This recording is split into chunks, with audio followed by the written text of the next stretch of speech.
Hello friends, good morning. Riyaz short চ্যানেলে তোমাদের সবাইকে স্বাগত। আশা করি সবাই খুব ভালো আছো, সুস্থ আছো। তো চলো ভিডিওটা দেখতে থাকো। আজকে সকালটা শুরু হলো দেখো প্রভুর প্রসাদ দিয়ে। আজকে ওদের মানে আমার বরের অফিসে জগন্নাথের প্রসাদ দিয়েছিল, তো বাড়িতে নিয়ে চলে এসেছিল। আর এই যে ছবিটা থাকে ভিতরে, সেটা আমি ড্রেসিং টেবিলে এখানটায় আটকে রেখেছি। তো এখানে আমাদের ছোটোখাটো কিছু ছবি আছে দেখো। এটা আমি, মা, আমার বাবা, আমার ছোটোবেলার একদম, আর ওই আমার ছেলের স্কুলের ছবি, এই সব। তো এখন চলো চা হলো, লুচির দুধ গরম, এটা ঠান্ডা করতে দিয়েছি। আর এদিকে ছেলের জন্য আজকে একটু গোলা রুটি বানিয়ে দিলাম, একটু মিষ্টি রুটি খেতে ভালোবাসে। তো আজকে না, যেহেতু সানডে, আমার বড় আজকে বাড়ি আছে, পুরো ঘরটাকে আজকে পরিষ্কার করব। তা দেখো বিছানার চাদর টাদর তুলে একদম মেশিনে দিয়ে দিয়েছি। আর এদিকে ও পুরো এসির ফিল্টারটা পরিষ্কার করে পুরো এসি পরিষ্কার করলো। তারপরে তোমাদের এই মানে পাখা, এই পাখাটা যেটা আমার রান্নাঘরে থাকে আর কি, ডাইনিংয়ে খেতে বসলে লাগে। আর মাংস টাংস আমি ধুয়ে রেখে দিয়েছি। আর এদিকে মেশিনে কাচা চলছে। আর এদিকে আমার বড় ভালো করে ঘরটা পরিষ্কার করছে। আর এই টেডি বিয়ারগুলো এখন বর্ষাকালে কাচা যাবে না, তাই এখন কোনো রকম ঝেড়ে ঝুড়ে রাখতে হবে। আবার যখন শীতের রোদটা পাবো তখন আবার কেচে দেবো। আর এই পাখাটাও বাইরে নিয়ে গিয়ে একদম ভালো করে পরিষ্কার করে নিচ্ছে। আর আমি ওইগুলো ঝেড়ে ঝুড়ে নিয়ে আসলাম। এবার আমি আগে ঘরের কাজটা কমপ্লিট করে তারপরে রান্না করব, কারণ ছেলে ড্রয়িং স্কুলে গেছে, ও চলে আসবে। তাই এই দেখো আমি আগে এই মানে যে বক্সগুলো করা আছে এগুলো তো একটু ধুলো ধুলো পড়ে, তো ভালো করে এগুলোকে আগে পরিষ্কার করে পুরো ঝুলঝাড়ু দিয়ে পুরো ঘরটাকে আমি একদম পরিষ্কার করে নেবো। যদিও পরিষ্কারই আছে, তবে আমি একটু মাসে দু তিনবার হতে পারে এরকম করে নিই, কারণ তাহলে পুরো সবসময় পরিষ্কার থাকে। এমনি তো রোজই ফার্নিচার মুছতেই লাগে, না হলে তো পুরো সাদা হয়ে যায়। আমি রোজই ঘর মোছার আগে ফার্নিচার মুছি।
এইদিকে দেখো আমার বর মাংসের জোগাড় করছে, আলু, পেঁয়াজ, আদা, রসুন এগুলো কেটে দিচ্ছে। আমাকে বললো তুমি ঘরের কাজ করছো, আমি তাহলে এগুলো কেটে রাখি। আমি বললাম কাটো, তাহলে সুবিধাই হবে। এদিকে কাঁচা কমপ্লিট হয়ে গেছে। তো এই যেহেতু এটা সেমি অটোমেটিক, তাই আলাদা করে ড্রায়ারে দিতে হয়। অটোমেটিক হলে তো আর ড্রায়ারে আলাদা দিতে লাগে না, একদম কমপ্লিট হয়ে যায়। তো চলো আমি এগুলো ড্রায়ারে দিয়ে দিলাম। এবার ঘরে আসলাম, ঘরে এসে এগুলো সব ঝাড়া মোছা সব করতে হবে। চলো দেখতে থাকো। অনেক কাজ আছে, আর অনেক বক বক করা যাবে না, তোমরা দেখতে থাকো।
আবার কিছুক্ষণ পর ফিরে আসলাম। এবারে ঘর ঝাড়া হয়ে গেছে একদম। তো এবার বিছানায় চাদরটা পাততে হবে। যতক্ষণ না বিছানায় চাদরটা টান টান করে পাতা হচ্ছে না, ততক্ষণ কিন্তু ঘরের সৌন্দর্যটা একদমই আসে না। তো দেখো একদম বিছানা রেডি, পুরো ঘর দোর পরিষ্কার টিপটাপ, এরকমই তো দেখতে ভালো লাগে। প্রচণ্ড ক্লান্ত এই হলো, এখনও ঘর মোছা বাকি আছে, রান্না বসাবো। ওর বাবা সব রান্নার সব জিনিসপত্র মাংসর জোগাড় করে দিয়েছে, আলু পেঁয়াজ আদা রসুন, ওটাই মেন, জোগাড় থাকলে হয়ে যায়। আমি তার আগে মাংসটা ধুয়ে রেখেছিলাম। তো এখন ও স্নানে ঢুকেছে, ওকে বললাম তুমি তাহলে পুরো টয়লেটটা পরিষ্কার করে দাও। তা ও আজকে ওই করে দিক, কারণ আজকে আমি এখন রান্না করব। তার মধ্যে মেশিনে সব শুকিয়ে গেছে, সেগুলোকে নিয়ে আবার মেলতে হবে, বাইরে পুরো বৃষ্টি। তো ওগুলো আবার দেখতে হবে, দুটো চাদর অনেক জামা প্যান্ট আছে, ওগুলো আবার ঘরে সব কোথায় কোথায় দেবো। আগে রান্না বসাবো, কারণ 2 বাজে। আগে রান্নাটা বসিয়ে দিই, ওদিকে মাংসও হতে থাকবে আর ওদিকে আমি সব মেলবো। আর হচ্ছে ঘরটা আজকে মানে ওই জন্য দেরি করে মুছছি, কারণ রান্নাটা না বসিয়ে নিলে হবে না, ওদিকে মাংস হতেও থাকবে আর এদিকে আমি কাজ করতে থাকবো। ঘরের কাজটা আগে শেষ করলাম, ছেলে এক্ষুনি ড্রয়িং ক্লাস থেকে চলে আসবে। আর ওই ঝুল ধুলো ওর মধ্যে ও এসে বসতে পারবে না, সেই নোংরা হয়ে যাবে, স্নান টান করে গেছে। আর পাখা চালাতে পারবে না, গরমে বেচারি বসতে পারবে না। সে নয় ছোটো ঘরে গিয়ে বসতে পারবে, কিন্তু ওই ধুলো মধ্যে আমি চাইছিলাম না, যার জন্য আমি ঘরের কাজটা আগে পুরো শেষ করে নিলাম। ও আসলে ওকে দিয়ে দেবো, বালিশের ওষারগুলো ভরবে।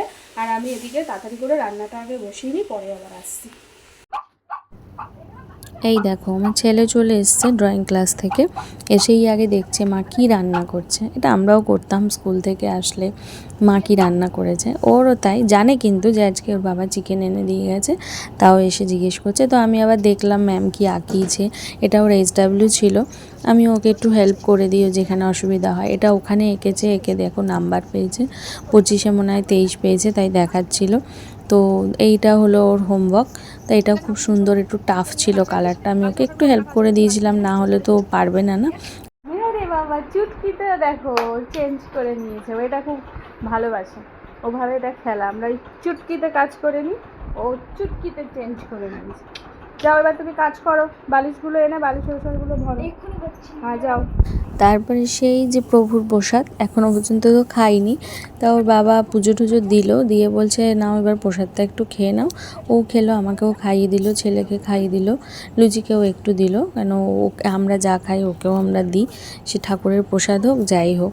আর ও খুব ভালোবাসে, পুজো হলে একদম নকুলদানা খাওয়ার জন্য মানে এগিয়ে থাকবে, ওকে দিতেই হবে। তো দেখো পুজো ওর বাবা দিয়ে দিয়েছে। আর এদিকে দেখো আমার পুত্রকে দেখো, ওকে দিয়েছি এই কাজ, ও এই কাজটাই করে। আমি যেদিনকেই চাদর পাল্টাবো আমি চাদর পাতি, ওকে বলি তুই বালিশের ওষারগুলো সব ভর। ছেলে হয়েছে তো কি হয়েছে, কাজ তো শিখতেই হবে তাই না, যা ভবিষ্যতে ও নিজেরই উপকার হবে। তো যে ওর বাবা আবার ছেলেকে একা করতে দেবে না কাজ, ও আবার একটু হেল্প করে দিচ্ছে যাতে ছেলের কষ্ট না হয় বাবা। তাও যাই হোক, এদিকটা কমপ্লিট হয়ে গেল। তো এবার চলো আমার এদিকে দেখো লুচি আবার দেখো এখানে শুয়ে রয়েছে, ওকে খেতে দিতে হবে। মোটামুটি আমার এদিকে রান্নাটাও হয়ে এসছে, রান্নাটা এদিকে কষা হচ্ছে। এবার কষা মাংস খেতে আমার ছেলে ভীষণ ভালোবাসে, আর এটা সবারই ভালো লাগে কষা মাংস। তো আমাকে এসে বলছে মা আমাকে অন্তত একটা পিস দাও। ওটাও সবসময় আমি ওর জন্য তুলে রাখি, ও স্কুলে থাকলেও আমি তুলে রাখি, ও এসে খায়। তো এই যে কষা মাংসটা দিয়েছি, খুব খুশি, এসেছে বসে খেতে। তো খাচ্ছে, মা বলছে খুব সুন্দর হয়েছে, আজকে ঝোল মানে খেয়েছে কিন্তু আমাকে বললো কষা মাংসই তুলে রাখবে। তো এই দেখো এদিকে আমি সব মেলে দিয়েছি ঘরে, দুটো চাদর যা যা যেখানে পেরেছি, বাইরেও কিছু শেডের তলায় পেতে দিয়েছি। আর এদিকে এই যে ফিনাইল দিয়ে দিচ্ছি ঘরে, এবার আমাকে ঘরটা মুছতে হবে পুরো, কেন ওই ছোটো ঘরে এবার ঢুকেছি। দেখো ছোটো ঘরটাও ভালো করে ঝাড়া মোছা করে নিচ্ছি, ঝাড় তো দেওয়া হয়েই গেছে, এবার শুধু মোছার পালা। তো এদিকে ছোটো ঘরটা ভালো করে মুছে টুছে এবার বড় ঘরটায় এসেও, বড় ঘরটা অর্ধেক মুছেছি, এবার বাদ বাকিটা যতটুকু আছে এটুকুও মুছে নেবো। মুছে নিয়ে তারপরে ওদেরকে খেতে দিতে হবে, রান্নাঘর পরিষ্কার করে তারপর আমি স্নানে যাব, নাহলে আবার ওদের খেতে দেরি হয়ে যাবে। রান্না অনেকক্ষণ আগে হয়ে গেছে, আমি বললাম আমি ঘরটা মুছে নিই, তারপরে তোমাদের খেতে দিই, আমি একদম স্নানে চলে যাব।